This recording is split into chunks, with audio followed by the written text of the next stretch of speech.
अमरावती महानगरपालिकेचा अजब गजब कारभार समोर आलेला आहे।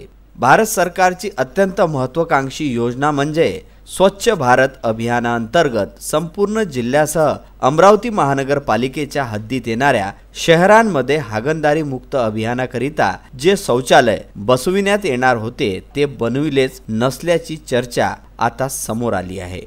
अमरावती महानगरपालिकेने 15,000 शौचालय फक्त कागदपत्रावरच बनवल्याचा धक्कादायक प्रकार समोर आला आहे। या 15,000 शौचालयापैकी एकही शौचालय नागरिकांना दिसून येत नाही आणि जे बनविण्यात आले आहे ते सुद्धा फक्त बोटावर मोजण्या इतकेच असल्याचे नागरिकांचे म्हणणे आहे। या 15,000 शौचालयामध्ये काही शौचालय हे नागरिकांनी स्वतःच बनविले असल्याचा धक्कादायक प्रकार समोर आला आहे आणि ज्याचा निधी शासन सरळ लाभार्थ्यांच्या खात्यात जमा करत होती। यामध्ये सुद्धा मोठ्या प्रमाणात भ्रष्टाचार करण्यात आल्याची शहरात चर्चा आहे।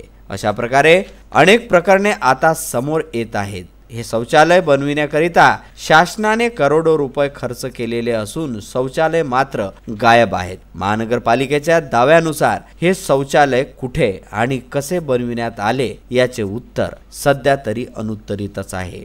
आमच्या प्रतिनिधीने महानगरपालिकेचे बांधकाम आयुक्त पवार यांच्याशी संपर्क केला असता त्यांनी याबाबत बोलण्यास स्पष्ट नकार दिला। जर शौचालय बनविण्यात आले नाही आणि फक्त कागदावरच दाखविण्यात आले याबाबत कोणताही अधिकारी बोलण्यास तयार नसेल याला काय म्हणावे। यावरून महानगरपालिका कुठे जात आहे हे लक्षात येते। यामध्ये मनपाचे मोठे अधिकारी सुद्धा सहभागी असल्याचे बोलल्या जात आहे। याबाबत चौकशी करण्यात यावी अशी मागणी सध्या जोर धरत आहे। विदर्भ न्यूज करिता शम्स अन्सारी यांचा हा स्पेशल रिपोर्ट।